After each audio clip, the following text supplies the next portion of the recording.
Em tempos onde muitas pessoas têm confundido muito essa palavra servos, no seu significado, é necessário pensarmos um pouco no que significa isso, mediante a palavra, à luz das Escrituras Sagradas, para entendermos o seu real significado, já que muitas coisas têm sido invertidas nesse sentido, onde servos têm se feito senhores e não têm compreendido o seu chamado para servir nessa vida. A palavra servo, no grego doulos, tem por significado um escravo literal ou figurado, voluntário ou involuntário, utilizado frequentemente, portanto, em sentido qualificado de sujeição ou subserviência, laço, escravo e servo. De acordo com a Bíblia de Estudo, palavra-chave, hebraico e grego, substantivo com o significado de escravo e servo, referindo-se a um serviço involuntário, um escravo, em contraste com um homem livre. Outro sim, em sentido geral, um servo. Em Filipenses capítulo 2, versículo 7, a expressão tendo assumido a forma de servo significa aparecer em uma condição humilde e desprezível.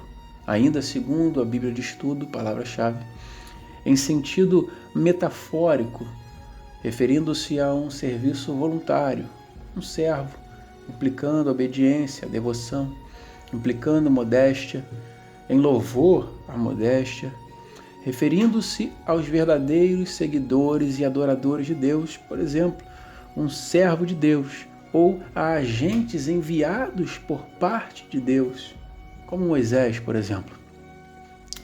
A Bíblia, ela vai deixar isso muito bem claro. Na questão de servo, são muitos os textos que vão confirmar isso em Mateus 13, 27 e 28, João 4, 51, Atos 2, 18, Efésios 6, 5, 1 Timóteo 6, 1, 1 Coríntios 7, 21, Gálatas 3, 28, Colossenses 3, 8, Apocalipse 6, 15.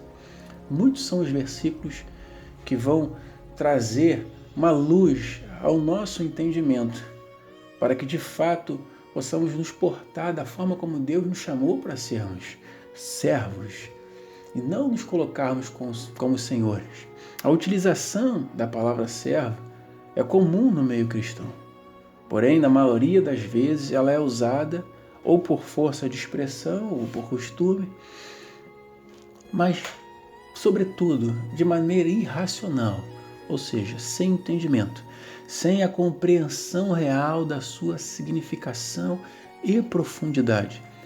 A Bíblia descreve esta palavra em um sentido tão grande que o próprio Mestre deixou bem claro como veio e para que veio ao mundo. Ele diz em Mateus 20, 28, bem como o Filho do Homem não veio para ser servido, mas para servir e para dar a vida em resgate de muitos. O servo é chamado para servir. Não existe outro propósito para o servo. Mas a pergunta que devemos fazer é: servir o quê? Ou a quem? Ou a quê? A resposta é simples e direta: a Deus e, consequentemente, a sua obra. Mas parece que os valores têm se invertido. O servo não quer mais servir, ao contrário, quer ser servido. A verdade é que muito disso se dá por falsos ensinamentos e por pregações equivocadas. E não só pregações, mas, infelizmente, através de muitas canções também. Muitos têm ensinado por aí que se você vier para Cristo, terá uma vida tranquila e próspera, pois tudo que desejar o seu coração, o Senhor, com uma bandeja na mão, lhe entregará nas mãos. Não estou dizendo que Deus não faz prosperar os seus filhos, pelo contrário, Ele é fiel e poderoso para o fazer. Porém, cria-se na mente e no coração do crente que Deus o chamou para ser como um rei nessa terra, sendo servido pelo próprio Senhor. Ou seja, os valores foram invertidos. Agora o Senhor passa a ser servo e nós que somos servos passamos a ser senhores. e aquele a qual nós deveríamos servir passa a nos servir. Há irmãos que estão tão equivocados que acreditam que o Senhor colocou, por exemplo, o pastor na igreja para servi-los, não discernindo que não existe relação alguma entre pastorear, ensinar, orientar, exortar e servir. Está à disposição como um empregado que não faz mais do que a sua obrigação. Muitos crentes têm se esquecido que a essência do Evangelho está em servir ao próximo e na congregação. Fazendo isso, consequentemente, estará fazendo a Deus. Jesus disse que aquele que dá de comer ao que tem fome, de beber ao que tem sede, veste ao que está nu, visita o que está enfermo ou na prisão, faz a ele. Mateus 25, 35, 40. Outro fato muito importante que tem aumentado para a tristeza nossa é a quantidade de títulos que muitos homens têm se autodenominando. Para muitos, o título de pastor parece que já não é mais o suficiente. Talvez achando que sua expressão já ficou pequena, mediante em contraste ao tamanho do seu chamado e do seu ministério. Com isso, adotam outros nomes para si, como apóstolos, por exemplo, dentre tantos outros, não se contentando mais com aquilo que foram chamados, achando que com esses nomes tornar-se-ão superiores aos que são pastores, como se fosse um chamado superior que Deus lhe concedesse.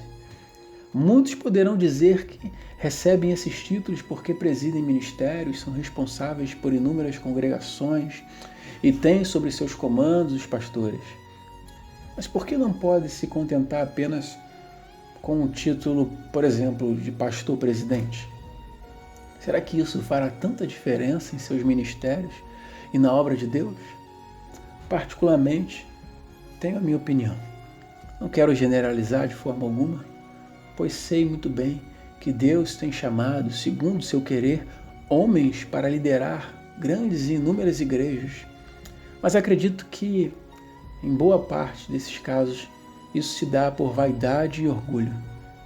Para esses, o título que vem antes dos seus nomes terá um peso muito grande, representando, portanto, uma autoridade maior, como se fosse um enviado especial, diferenciado de Deus. E quanto mais eu leio a Bíblia e a comparo com esses apóstolos, essas determinadas pessoas, mais eu tenho a certeza de que eles não chegam nem perto dos apóstolos verdadeiros. A vida, os frutos, os testemunhos se diferem totalmente uns dos outros. Ao fazermos uma pequena leitura sobre a vida do apóstolo Paulo, já podemos ver contrastes enormes. Em seu ministério, o apóstolo dos gentios relata todo o sofrimento e privação que passava por amor ao Evangelho. Ele diz: são ministros de Cristo? Falo como fora de mim. Eu ainda mais, em trabalhos, muito mais, em açoites, mais do que eles, em prisões, muito mais, em perigo de morte, muitas vezes. Recebi dos judeus 5 quarentenas de açoites, menos um. 3 vezes fui açoitado com varas. Uma vez fui apedrejado, 3 vezes sofri naufrágio. Uma noite e um dia passei no abismo. Em viagens, muitas vezes, em perigos de rios, em perigos de salteadores, em perigos da minha nação, em perigos dos gentios, em perigos na cidade, em perigos no deserto, em perigos no mar, em perigos entre os falsos irmãos, em trabalhos e fadigas, em vigílias, muitas vezes em frio e nudez. 2 Coríntios, capítulo 11, versículo 23 a 27. A vida que esses apóstolos de hoje desfrutam estão visíveis a todos. Cada um pode examinar as Escrituras e fazer uma comparação e tirar as suas próprias conclusões. Então pergunta: quem quer ser servo? Quem quer ter a prática de servir? Quem quer levar antes do seu nome a palavra servo ao invés de títulos? Veja como Paulo inicia a carta que escreveu aos Romanos. Paulo, servo de Jesus Cristo, chamado para apóstolo, separado para o Evangelho de Deus. Romanos 1:1. Note que ele não esconde o seu chamado como apóstolo. E de fato ele foi chamado.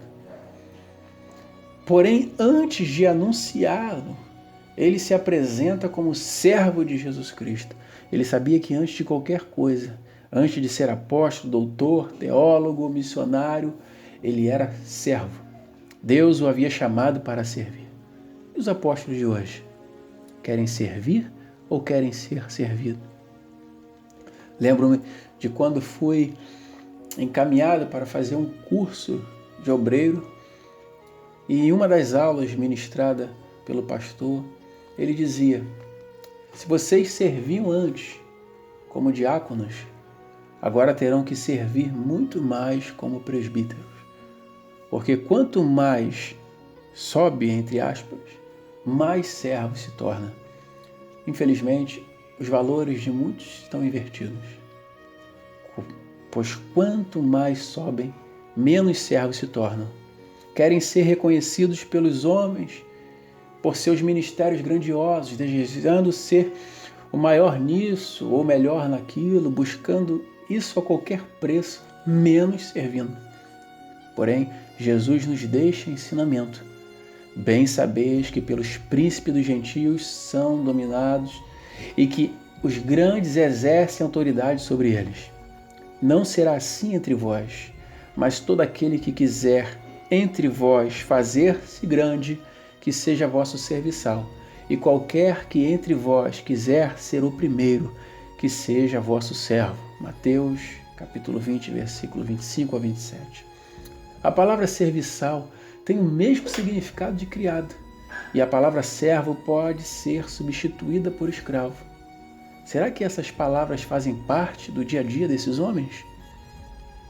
Jesus Cristo nos dá o exemplo na prática do que é servir ao próximo. Quando ele começa a lavar os pés dos discípulos um por um, no final ele pergunta: entendeis o que vos tenho feito? Vós me chamais mestre e senhor e dizeis bem, porque eu sou. Ora, se eu, senhor e mestre, vos lavei os pés, vós deveis também lavar os pés um dos outros, porque eu vos dei o exemplo, para que, como eu vos fiz, façais vós também. João, capítulo 13, versículo 12 a 15. Jesus estava prestes a findar seu ministério na terra.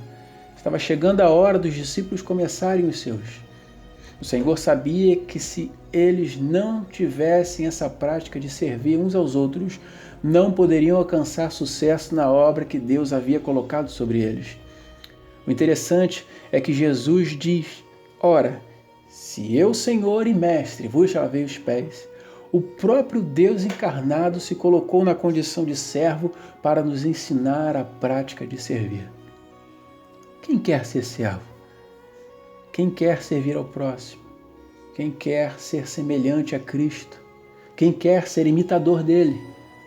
Por isso Paulo diz: de sorte que haja em vós o mesmo sentimento que houve também em Cristo Jesus, que sendo em forma de Deus, não teve por usurpação ser igual a Deus, mas aniquilou-se a si mesmo, tomando a forma de servo, fazendo-se semelhante aos homens.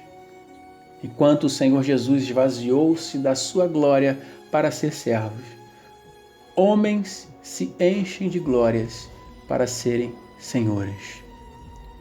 Mas a palavra de Deus diz que o próprio Senhor tem buscado, tem procurado aqueles que se colocam na posição a qual Ele chamou para exercerem o ministério da forma como Ele quer que exerça.